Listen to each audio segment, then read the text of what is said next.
Today we're going to talk about things that can kill your writing career. My name is Seth. I'm a full-time fantasy author. If you're new here, welcome to my channel. I make videos about being an author and writing and all that kind of stuff. So if that's something you're into, definitely hit the subscribe button, like the video. Leave me a comment letting me know where you are in your writing journey. You know, we've heard it said that comparison is the thief of joy. And I don't actually know that that's true, because there's nothing wrong with comparison in and of itself. When it becomes jealousy or envy, then there's definitely something wrong with it. But comparison in and of itself can be a very helpful tool. The problem is that most people don't understand how to compare. And when you don't understand how to compare, then comparison is absolutely the thief of joy. Let's talk about another saying. You know, people say apples to oranges, meaning that you can't compare one thing to another thing because they're different. But everything is different. Literally everything is different. Everybody is different. There are no two things that are identical. I'm going to refrain from getting super metaphysical here, but your life is not anybody else's life. My creative journey is not your creative journey. Your creative journey is different from the creative journey of everybody around you. And so to compare yourself with another person, or to compare your achievements against their achievements, to compare your books against their books, your reviews against their reviews, it just doesn't work. It is apples to oranges. It's two separate things. And so when we use comparison as a strict measuring tool, it's never going to be helpful. At the same time, I definitely understand the temptation. You know, I have to remind myself, even now, even having published 27 books and being incredibly stable in my author career, I still find myself comparing what I've done or what I want to do, or more often what I haven't done, with what other people have done. And I'll tell you, that does steal joy. There are very few ways to have a worse day than to just compare yourself to other people. Because there's always a bigger fish in the pond. There's always somebody who's doing something better than you. And even when you're the biggest fish in the pond, sometimes you don't feel like it. Because somebody else is doing something that makes you just go like, oh man, I wish that was me. I wish that I had that thing. As if what they have is going to make you happy. It's not. Because with every light side comes a dark side. With every positive thing comes negatives. As long as we're talking about sayings, have you heard the grass is always greener on the other side? That's not actually true.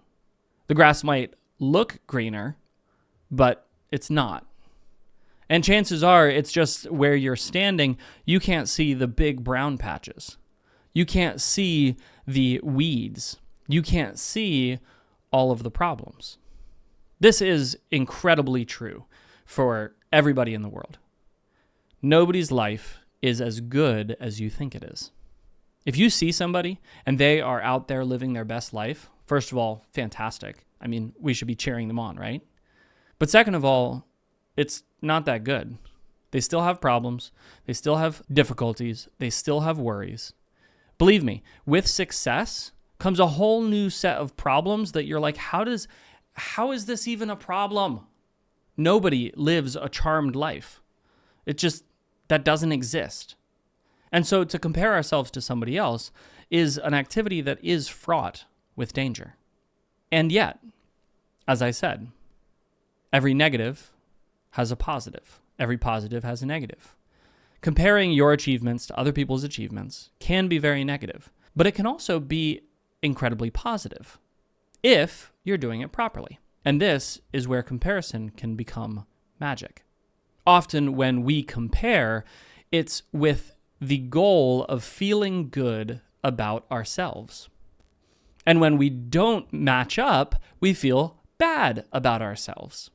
If we can distance ourselves, if we can detach from those feelings of good or bad and not make it a moral judgment, and instead just say, what is that person doing? How are they doing it? What am I doing? How am I doing it? What are the results that are coming from each of these sets of actions? Which one seems better to me? Which one would I rather have? Okay, I adjust my behavior accordingly. This is the point in most conversations where people ask me if I'm a robot. And the answer is no. I do have feelings and emotions too. But sometimes those feelings and emotions aren't helpful. Sometimes it's not helpful to sit there and wallow in self-pity because somebody else has more reviews than you, or they have better reviews than you. Sometimes it's not healthy to click refresh on our browser, hoping that we can get a few more sales so that we can compare ourselves to somebody else. All things that, by the way, I have done.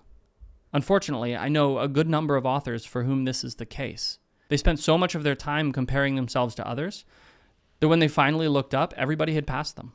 Everybody was way further down the road, and now they're trying to play catch-up. Don't let that happen to you. Comparison can absolutely be the thief of joy, but it doesn't have to be. It can also be a great way to help you walk the path that's going to get you the results you want. So the next time you start to compare yourself to somebody else, I want you to take a deep breath. I want you to say to yourself, apples and oranges, different people, different lives, different circumstances. And then I want you to say, what is it that they have that I'm interested in? And how did they get it? What can I do in my own life to modify my own behavior, my own actions, my own mindset in order to pursue that thing? There's no guarantee you'll get it because nothing in life is guaranteed. But if you can use comparison like that, it'll be a boon to you.